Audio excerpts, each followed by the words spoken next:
Tuhan, kita sama-sama akan mendengarkan kembali firman Tuhan. Kita sama-sama akan belajar lagi kebenaran firman Tuhan seperti yang sudah di-share lewat status WhatsApp saya dan suami, dan juga lewat Facebook kami, bahwa untuk ibadah kali ini berjudul tetaplah berdoa. Ya mungkin mungkin ya ada yang bilang, wah udah sering banget denger itu, tetapi saya yakin dan saya percaya ketika firman Tuhan datang dalam kehidupan kita, itu bukan sesuatu yang kebetulan. Amin.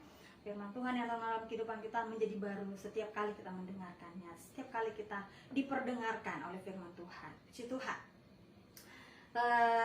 Tetaplah berdoa. Saya yakin, saya percaya kita semua tahu ayatnya di mana, tapi nggak apa-apa. Mari kita buka sama-sama di dalam kitab 1 Tesalonika pasal 5. Tuhan. 1 Tesalonika pasal 5 ayat yang ke, pastinya kita tahu ayat ke berapa, Isa? Kalau tetaplah berdoa. Ayo cari 1 Tesalonika pasal 5 ayat yang ke 17. Sudah dapat? Yang di sini sudah dapat boleh katakan amin. Amin. Yang di rumah juga saya yakin dan percaya gampang ya caranya. 1 Tesalonika pasal 5. Kita sama-sama baca ya. Kita baca sama-sama karena ayatnya cuma 2 kata. Oke? Boleh ya yang di rumah. 1 Tesalonika pasal 5 ayat yang ke-17. Hitungan ketiga. 1, 2, 3. Tetaplah berdoa. Haleluya. Sekali lagi. 1, 2, 3. Tetaplah berdoa. Haleluya, puji Tuhan. Firman Tuhan atau judul kali ini tetaplah berdoa, seperti halnya dengan pembacaan firman Tuhan kita pada pagi hari ini. Mungkin saya sudah katakan tadi, mungkin itu sederhana, tetapi hal ini merupakan sifat esensial dari setiap orang percaya. Jadi sifat esensial, sifat dasar dari orang percaya kepada Tuhan Yesus Kristus adalah harus berdoa. Dan kalau dilihat dari terjemahan King James Version, di situ dikatakan pray without ceasing. Artinya berdoa tanpa henti. Jadi kalau di dalam bahasa Indonesia atau di dalam Alkitab yang sering kita gunakan saat-saat ini, dikatakan tetaplah berdoa. Tetapnya seperti apa tetapnya berdoa? Tanpa henti kalau menurut terjemahan King James Version. Jadi sebelum kita akan masuk lebih lanjut, lebih dalam ke dalam firman Tuhan mengenai tetaplah berdoa ini, kita akan lihat background atau latar belakang Paulus menuliskan, atau Paulus mengingatkan, atau Paulus menyuarakan atau menulis surat kepada jemaat di Tesalonika. Jemaat Tesalonika adalah jemaat yang dilayani oleh Paulus, dan suratan Tesalonika ini atau 1 Tesalonika ini adalah salah satu suratan pertama kali yang Paulus kirimkan, yang Paulus buat. Ketika Paulus dalam perjalanan, kalau kita lihat di dalam Kisah Para Rasul 17, kita akan lihat terjadi historinya atau latar belakangnya, terjadinya atau terbentuknya jemaat di Tesalonika. Kita lihat di dalam Kisah Para Rasul pasal 17, apa yang mendasari atau apa yang melatar belakangi sehingga jemaat di Tesalonika ini terbentuk. Kita lihat dalam Kisah Para Rasul 17 ayat yang ke, di situ di dalam ayat pertama sampai ayat yang ke berikutnya ada judul keributan di Tesalonika. Jadi Paulus di situ tiba di Tesalonika dan dia masuk dalam sebuah tempat ibadatnya orang Yahudi, dan tanpa dia harapkan, tanpa dia berpikir, ternyata banyak orang yang terberkati. Banyak orang yang menerima firman saat itu di Tesalonika. Tesalonika ini adalah ibu kota dari Makedonia, sebuah provinsi yang saat itu menjadi provinsi yang boleh dikatakan newcomers gitu, provinsi baru yang kemudian berhasil dan kemudian menjadi suatu tempat yang menarik perhatian banyak orang. Dan Tesalonika ini adalah ibu kota Makedonia. Jadi kita bisa melihat ketika sebuah tempat yang menjadi pusat perhatian orang, di situ akan banyak berdatangan orang. Di situ akan banyak orang-orang datang untuk berkumpul, untuk melihat keadaan Tesalonika ini. Dan kita lihat di dalam Kisah Para Rasul pasal 17 ayat 1, 2, 3. Di situ dikatakan bahwa Paulus datang dari Filipi, kemudian dia tiba bersama dengan teman-temannya di Tesalonika, dan dia mengabarkan firman Tuhan, mengabarkan Injil, mengabarkan Kristus, menyampaikan firman Tuhan di rumah ibadat Yahudi. Dan di luar ekspektasinya ternyata banyak yang terberkati, banyak yang tertarik dengan ajaran Paulus saat itu, sehingga banyak orang yang menerima Paulus hanya dalam banyak orang yang menerima Paulus dan teman-teman dan ajaran firman Tuhan hanya dalam beberapa hari. Dikatakan hanya dalam beberapa hari, mereka 3 hari sabat berturut-turut ia membicarakan dengan mereka bagian-bagian dari kitab suci. Berarti kalau 3 hari sabat berturut-turut berarti mungkin bisa dikatakan 3 minggu. Hanya beberapa minggu, hanya beberapa hari, kemudian banyak orang yang tertarik dan mau mengikuti ajaran Paulus tersebut. Dan tidak hanya kalangan-kalangan orang-orang biasa, tapi orang-orang terkemuka pun menjadi tertarik. Dan namun karena sesuatu dan lain hal seperti di dalam judul di dalam pasal 17 dari Kisah Para Rasul itu adalah keributan di Tesalonika. Jadi ada beberapa orang yang tidak senang melihat ketika Paulus membangun jemaat yang baru, jemaat yang diberkati, jemaat yang terberkati dengan firman Tuhan, dan mereka mulai membuat kerusuhan. Mereka mulai membuat keributan sehingga mengakibatkan Paulus harus pergi ke Athena. Kalau kita lihat di ayat-ayat selanjutnya, Paulus harus pergi ke Athena, dan dengan hal itu, karena keadaan yang tiba-tiba dia harus pergi meninggalkan jemaat Tuhan yang masih baru, masih muda ini, dia terbeban untuk mengirimi mereka surat. Dan kita kembali lagi dalam 1 Tesalonika pasal 5 tadi. Di situ dikatakan, kalau kita melihat dari awal penulisan suratan Rasul Paulus kepada jemaat yang ada di Tesalonika, bahwa dia bersyukur bertemu dengan jemaat Tuhan yang ada di sana. Dan dia bersyukur jemaat-jemaat ini kemudian tertarik, kemudian banyak mensupport dia, dan kemudian jemaat di Tesalonika ini bertumbuh. Walaupun dalam keadaan di sekitar mereka banyak penyembah-penyembah berhala, banyak orang-orang yang tidak mengikuti apa yang menjadi ketentuan firman Tuhan, banyak orang yang melakukan banyak kesalahan, dosa di hadapan Tuhan. Tetapi dia bersyukur jemaat Tuhan di Tesalonika ini walaupun masih muda, ya memang biasanya kalau cinta mula-mula seperti itu ya, bersyukur mereka mau ada di jalannya Tuhan. Dan oleh sebab itu Paulus merasa wajib dan harus untuk memberikan nasihat kepada mereka, wejangan kepada mereka untuk apa yang boleh, apa yang baik, dan apa yang tidak boleh dilakukan sebagai umat yang percaya. Salah satunya kita sudah baca bersama-sama di dalam kitab di dalam pasal yang kelima dari kitab 1 Tesalonika ini adalah di dalam ayat 17, tetaplah berdoa. Kalau kita lihat di pasal 5 secara keseluruhan, di situ banyak nasihat. Banyak nasihat yang diberikan Paulus karena Paulus merasa dia kurang cukup untuk memberi makan jemaat Tesalonika secara langsung. Jadi dia merasa harus mengirimkan surat. Dia mengutus Timotius, dan Timotius kembali, dan Timotius menceritakan apa yang terjadi di Tesalonika tersebut. Dan oleh sebab itu dia merasa wajib, dia merasa rindu untuk memberikan nasihat. Mulai dari ayat 1 sampai ke ayat yang terakhir, sampai ayat yang ke-28, di situ banyak nasihat, banyak ujangan, banyak hal yang disampaikan oleh Paulus kepada jemaat yang ada di Tesalonika. Dan yang saya katakan tadi, yang paling esensial bagi jemaat Tuhan adalah berdoa. Nah, sebagai gereja Tuhan, sebagai umat Tuhan yang percaya kepada Tuhan, yang kita sudah ikut Tuhan lama, ya, bukan seperti jemaat Tesalonika yang baru masuk iman, baru mengerti kebenaran firman Tuhan, sehingga mereka harus diberitahukan oleh Paulus untuk tetap berdoa. Pray without ceasing, berdoa tanpa henti.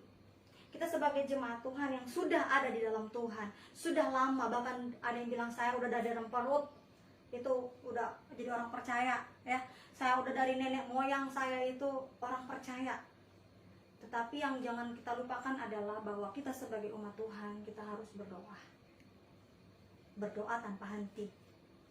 Ada satu slogan yang dikatakan dalam lingkungan hamba-hamba Tuhan kepada jemaat-jemaat Tuhan, doa itu nafas orang percaya, berarti tidak boleh berhenti, karena ketika kita berhenti berdoa berarti kita berhenti bernafas, katanya seperti itu. Dan memang benar, ketika kita mulai lalai dengan berdoa, walaupun mungkin saat kita dalam keadaan nyaman, saat kita dalam keadaan menyenangkan, saat kita dalam keadaan enak, terkadang itu yang membuat kita malas berdoa. Nah, setelah kita diperhadapkan dengan pergumulan yang kita rasa berat dan kita tidak mampu untuk kita hadapi, baru kita berdoa sama Tuhan. Tapi saya yakin dan saya percaya siapapun yang menyaksikan ibadah online kami saat ini maupun juga yang ada di ruangan ini, kita mau tetap berdoa dalam segala sisi, situasi dan keadaan, ya. Nah, yang jadi masalahnya adalah benar nggak cara kita berdoa sama Tuhan? Kita punya contoh bagaimana berdoa yang benar. Ada di kitab Matius. Matius berapa, Ishak? Yo, doa Bapa kami. Ini adalah contoh yang Tuhan ajarkan untuk kita. Saya yakin dan saya percaya ke semua yang ada di luar sana, kita yang menyaksikan ibadah secara online. Saya tahu lah Bu Grace doa Bapa kami, saya tahu lah Bu Pendeta doa Bapa kami, saya udah hafal di luar kepala. Nah, itu dia. Karena mungkin saking kita hafal, esensinya kita sudah lupakan. Bukan kita nggak tahu, tapi kita sudah mulai melupakan esensi doa yang benar di hadapan Tuhan seperti apa. Tuhan Yesus mengajarkan kepada orang-orang yang hadir saat itu bagaimana sih cara berdoa yang benar. Kita lihat dalam kitab Matius pasal 6. Matius pasal 6. Di situ ada yang judulnya hal berdoa. Ya. Tuhan mengawalinya dengan berkata seperti ini, dan apabila kamu berdoa janganlah berdoa seperti orang munafik. Orang munafik tuh kayak gimana ya? Mungkin nangis-nangis, teriak-teriak, kayak drama sinetron ya. Tapi enggak dari dalam hati, hanya ingin orang lihat. Mereka suka mengucapkan doanya dengan berdiri dalam rumah-rumah ibadat dan pada tikungan-tikungan jalan raya supaya mereka dilihat orang. Ya, aku berkata kepadamu sesungguhnya mereka sudah mendapat upahnya. Nah, tetapi jika engkau berdoa, ayat 6, masuklah ke dalam kamarmu, tutuplah pintu dan berdoalah kepada Bapamu yang ada di tempat tersembunyi, maka Bapamu yang melihat yang tersembunyi akan membalasnya kepadamu. Lagi pula dalam doamu itu janganlah bertele-tele, ya, seperti kebiasaan orang yang tidak mengenal Allah. Mereka menyangka bahwa karena banyaknya kata-kata doanya akan dikabulkan. Nah, jadi ada dua hal yang mendasari kalau kita mau berdoa. Kita harus ingat, yang pertama, jangan kayak orang munafik. Nah, kalau di sini dikatakan berdiri di rumah ibadat. Nah, kalau kita lagi ibadah di gereja gimana, Bu? Itu lain konteksnya. Tapi yang dimaksudkan dalam mereka suka berdiri di rumah ibadat, mereka mau nunjukin saya loh yang lagi berdoa. Bukan. Kalau kita lagi berdoa di gereja tentunya bukan karena kita pengen sombong, tetapi karena kita diminta untuk berdoa, biasanya ya sama Bapak Gembala atau Ibu Gembala ya. Dan yang kedua, jangan bertele-tele. Beda ketika kita memang berdoa syafaat. Kalau kita berdoa syafaat tentu kita mendoakan semuanya. Tapi kan ketika kita sudah mendoakan keluarga, kita sudah mendoakan bangsa dan negara, kita sudah mendoakan pekerjaan dan siapapun yang ada di sekitar kita yang berkaitan dengan kita, terus kita balik lagi. Nah, itu yang dimaksud bertele-tele. Nah, doa yang bagaimana sih, Bu Grace? Saya udah tahu kok, Bapa kami di surga, dikuduskanlah namamu. Itu dia. Jangan sesuatu yang terlalu begini ya, kita terlalu mengatakan hal yang sama berulang-ulang dan kemudian formal, tapi kita tidak benar-benar mengutarakan dari dalam hati kita. Ketika kita berdoa kepada Tuhan, kita punya keyakinan, kepercayaan bahwa setiap kita berdoa Tuhan itu menilik, amin. Tuhan itu mendengar dan siap menjawab, ya. Tetapi terkadang itu yang saya katakan tadi, kita terlalu mendoakan secara berulang-ulang, doa yang sama, jadi seperti hafalan. Jadi doa itu jangan kita hafal. Doa itu harus kita naikkan dari dalam hati kita. Kita angkat dari dalam hati kita, ya. Nah, kita coba lihat apa sih yang Tuhan Yesus ajarkan dalam doa Bapa kami saat ini. Yang pertama, saya percaya sudah tahu, sudah hafal. Yang pertama adalah dikuduskanlah namamu, datanglah kerajaanmu. Jadilah kehendakmu di bumi seperti di surga. Yang paling pertama, jangan pernah kita lupakan ketika kita mau berdoa kepada Tuhan, kita harus memuji Tuhan. Amin. Kita harus meninggikan nama Tuhan. Kita harus menyembah Tuhan. Kita harus menunjukkan bahwa Tuhanlah yang memiliki kuasa, Tuhanlah yang memiliki kehidupan kita. Tuhan yang berkehendak, Tuhan yang melakukan segala kehendaknya dalam kehidupan kita. Datanglah kerajaanmu, jadilah kehendakmu. Dengan demikian kita menyatakan bahwa Dia adalah pemilik hidup kita, Dia adalah yang membentuk kita, Dia adalah Allah juru selamat hidup kita. Ketika kita berdoa, kita mengawalinya dengan pujian. Lamentation 4. Kita awalinya dengan pujian Tuhan Yesus yang baik. Tuhan Yesus, Allah Bapa kami dalam kerajaan surga, Bapa kami di surga, Bapa yang kami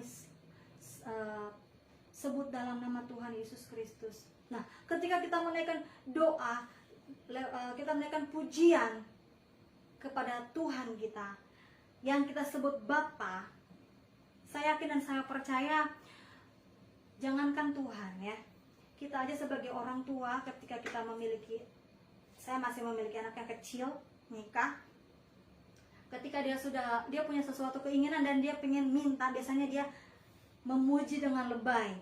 Mami cantik, papi ganteng, sini aku peluk dong. Biasanya kita orang tua udah ngerti lah ya kan, kalau anak udah lebay alay gitu pasti ada sesuatu yang dia pengen, tapi dia selalu bisa ngambil hati. Dan dengan demikian mungkin walaupun kita lagi bad mood dari luar sana, kita lagi ada permasalahan dalam pekerjaan, dalam pelayanan, apapun yang kita rasakan, ketika anak udah mulai ngebujuk, anak udah mulai lebay, mami sini aku pijitin kakinya. Nah, Mika udah tahu banget tuh kelemahan saya.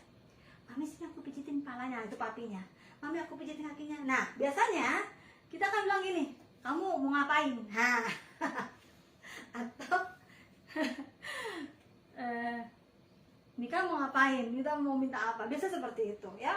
Kita aja manusia biasa, kalau udah dilebayin kayak gitu, kalau udah dibujuk, dipersuade, artinya dibujuk, dirayu ya, luluh hatinya. Bener nggak? Apalagi Tuhan. Tuhan memiliki sifat yang jauh lebih baik dari kita manusia. Kita nggak sempurna, kita belum sempurna. Tuhan itu sempurna. Ketika kita membujuk Tuhan, kita merayu Tuhan, Tuhan Yesus, Bapa kami yang baik, kita menyebutnya dengan Bapa, berarti kita adalah anak. Walaupun kita juga disebut Tuhan sebagai sahabat, karena kita diberitahukan segala macam apapun oleh Tuhan lewat firman Tuhan. Ketika kita mulai datang dengan membujuk, saya yakin dan saya percaya Tuhan pun pasti bukan hanya mendengar. Saya tahu Tuhan mendengar setiap doa kita, tapi terkadang Tuhan menjawab atau tidak, itu intinya. Tapi kita sudah datang membujuk Tuhan, Tuhan Yesus yang baik, Bapa kami yang baik, Bapa kami dalam kerajaan surga. Itulah kenapa Tuhan mengajarkan pertama kali ketika kita berdoa kepada Tuhan, kita naikkan doa kepada Tuhan, kita harus memuji Tuhan, menyembah Tuhan, memuja Tuhan. Kita harus membujuk Tuhan supaya Tuhan menilik kita, supaya Tuhan supaya kita bisa menarik perhatiannya Tuhan. Itu yang pertama. Yang kedua adalah ini yang terkadang suka dilupain sama manusia. Berikanlah kami pada hari ini makanan kami yang secukupnya. Nah, disitu ya. Berdoa sesuai kebutuhan. Amin, bisa? Berdoa sesuai kebutuhan. Bukan berdoa sesuai keinginan. Bu Kris, di mana kita bisa bedain berdoa sesuai kebutuhan atau keinginan? Contohnya, anak saya Ishak mau laptop. Nih, beli laptop nih yang ROG. Waduh, laptop yang ROG yang dipakai sama YouTuber dan pemain-pemain itulah, gamers itulah. Yang paling murah berapa ROG, Kak? 20 juta. 17 lah katanya, kasarnya ya bunyi. 17 juta. dia memang butuh. Setiap anak-anak kita yang remaja pasti sekarang memang sudah butuh yang namanya laptop ya. Smartphone itu sudah wajib dan sudah eranya sekarang sudah ke laptop. Kita wajib karena Ishak juga nanti atau anak-anak kita yang remaja harus mengerjakan tugasnya lewat laptop mereka harus browsing di website ya. Penting, laptop itu penting.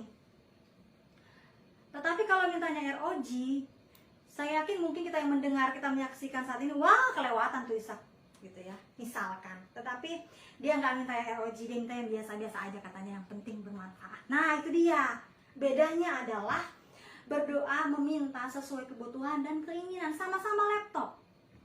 Tetapi dia mintanya ROG, sementara saya mungkin bisa menyediakan yang ini gitu misalkan. Untuk anak seperti dia, untuk remaja seperti dia yang dalam keadaan orang tuanya seperti kami, puji Tuhan, hidup dari kemurahan Tuhan. Kelewatan kalau misalkan meminta sesuai keinginan ROG. Siapa sih yang nggak mau gitu laptop ROG gitu? Saya juga mau.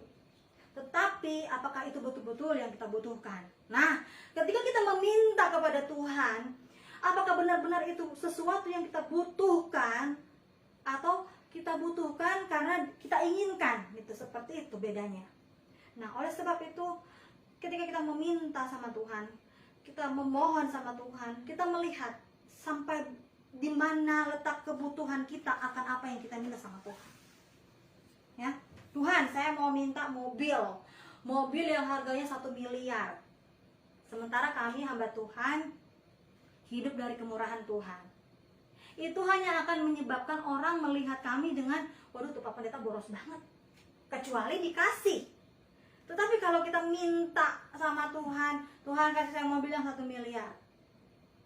Kalau menurut saya secara pribadi, nggak usah jauh-jauh gimana kita bayar pajaknya, gimana kita ngurus servisnya. Tuhan pasti memikirkan sampai ke situ. Nah, ketika pun kita meminta sesuai kebutuhan Tuhan, berikanlah kami kendaraan Tuhan, roda 4 Tuhan, karena memang kami sudah anggota keluarga kami sudah banyak Tuhan. Kalau boleh Tuhan, kami butuh untuk mobilitas kami, untuk operasional kami. Minta sesuai kebutuhan. Dan saya yakin dan saya percaya Tuhan akan tahu, Tuhan akan atur mana yang terbaik untuk diberikan dalam kehidupan kita. Sehingga terkadang apa yang kita minta sama Tuhan, Tuhan belum kasih atau Tuhan gak kasih karena Tuhan melihat itu di atas dari kemampuan kita untuk kita bisa handle. Bukan sesuatu yang benar-benar kita butuhkan, tetapi sesuatu yang kita butuhkan karena kita inginkan, itu yang berbeda.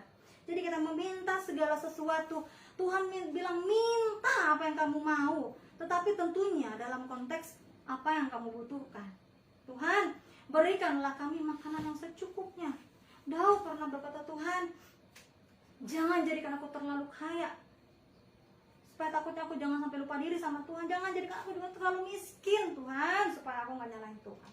Artinya cukup. Bukan berarti kita bilang, saya bilang atau saya katakan kepada semua yang menyaksikan atau kita yang hadir saat ini bahwa kaya itu dosa, tidak. Ketika kita diberikan berkat lebih oleh Tuhan secara finansial, sebaiknya kita mampu untuk mengelolanya. Dan kita bersyukur kita memiliki kemampuan secara finansial, secara keuangan, dan sebaiknya kita juga berbagi dengan orang lain. Kalaupun kita dalam keadaan mungkin saat ini lagi berkekurangan, saat ini kasarnya lagi pelik, lagi sulit, lagi susah,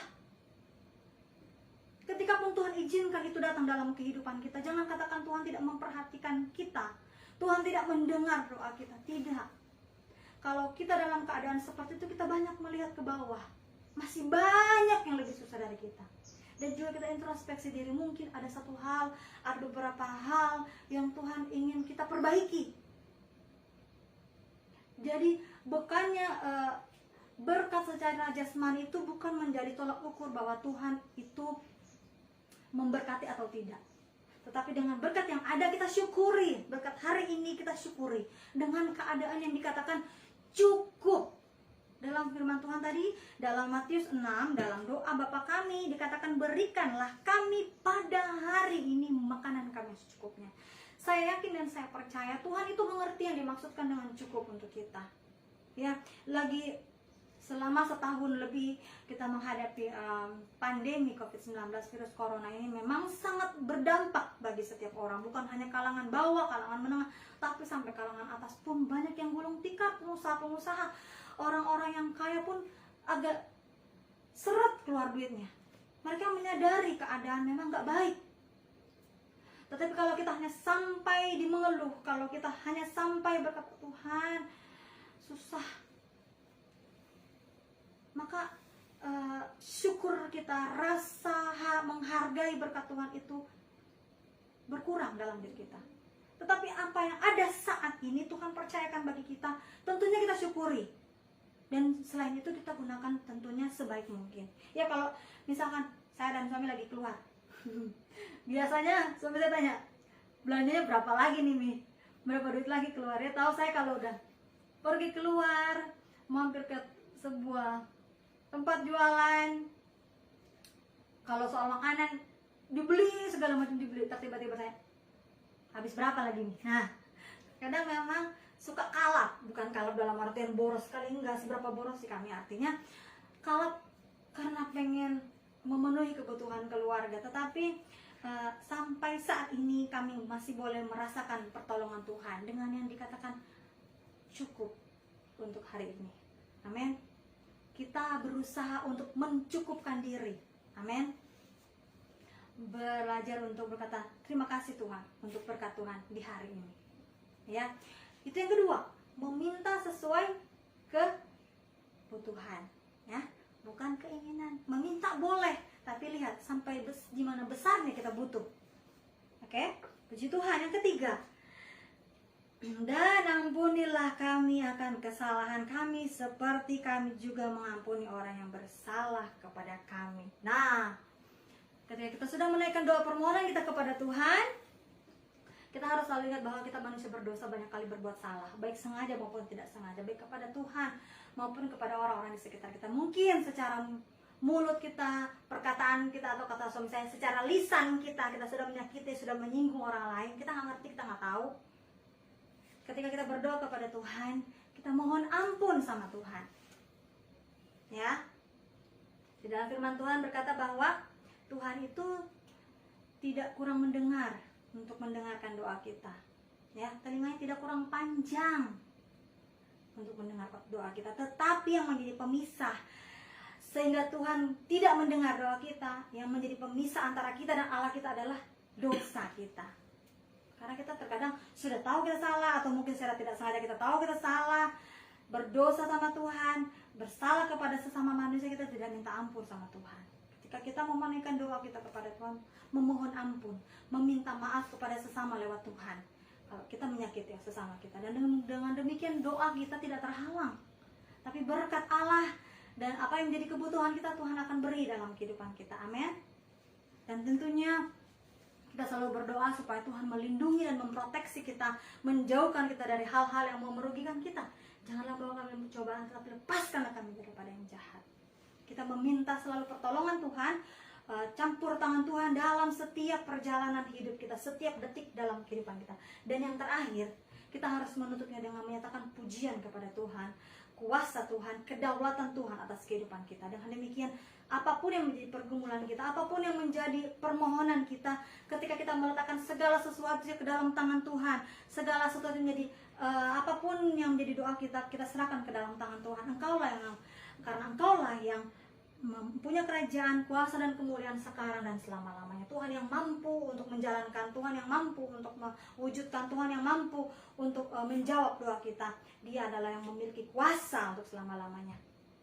Dan itulah yang bagaimana cara kita, bagaimana harus kita berdoa. Kembali firman Tuhan mengatakan, kembali firman Tuhan mengingatkan dalam kehidupan kita, tetaplah berdoa. Berdoa yang bagaimana? Berdoa yang sesuai dengan keinginan Tuhan, berdoa yang sesuai dengan kehendak Tuhan, meminta sesuai kebutuhan. Jangan lupa untuk menaikkan pujian dan penyembahan kita kepada Tuhan. Dan ingat untuk selalu memohon maaf kepada sesama lewat Tuhan, memohon ampun atas segala dosa dan kekeliruan yang kita lakukan, menyakiti hati Tuhan dan sesama. Dan yang terakhir, kemudian menyerahkan segala sesuatu ke dalam tangan Tuhan, karena Tuhan yang berkuasa berdaulat dalam hidup kita. Amin. Sebagaimana Rasul Paulus mengingatkan kepada jemaat muda jemaat yang terbentuk di Tesalonika, tetap berdoa. Banyak ujangan-ujangan, banyak saran-saran, banyak nasihat yang diberikan oleh Paulus. Tetapi esensi dari setiap nasihat yang diberikan oleh Paulus adalah untuk tetap berdoa. Berdoa tanpa henti. Jemaat Tuhan, House of Grace Ministry, Gereja Tuhan, dan siapapun yang berkenan untuk menyaksikan ibadah online kami saat ini, berdoalah tanpa henti. Kalau belum dijawab Bu Grace, berdoa terus sampai dijawab. Dan harus memperhatikan hal-hal yang tadi saya sudah sampaikan, sesuai dengan koridor-koridor Tuhan. Apa yang Tuhan inginkan, minta kepada Tuhan. Saya yakin dan saya percaya, di tengah keadaan yang sulit saat ini, yang hanya bisa kita lakukan adalah doa. Sudah banyak cara berkomunikasi dengan orang lain, lewat messenger, lewat segala macam aplikasi, apapun itu dia. Tetapi yang paling ampuh adalah doa. Yaitu kita berkomunikasi kepada yang punya kehidupan kita. Jangan putus-putus berdoa, jangan berhenti berdoa, dan jangan putus asa. Tetap berdoa. Puji Tuhan. Demikianlah firman Tuhan yang bisa saya bagikan bagi kita semua. Sama-sama kita berdoa, biar firman Tuhan ini tertanam dalam kehidupan kita, dalam hati kita, dan menjadi rema dan memberkati kehidupan kita. Dan firman Tuhan ini menjadi pegangan hidup kita dalam menjalani hidup hari-hari kita. Kita tetap berdoa kepada Tuhan, berdoa tanpa henti kepada Tuhan. Tuhan akan menjawab setiap doa kita. Kita yakin percaya Tuhan Allah tidak pernah tidak mendengar. Dia sedia menjawab, mendengar doa kita. Haleluya, puji Tuhan.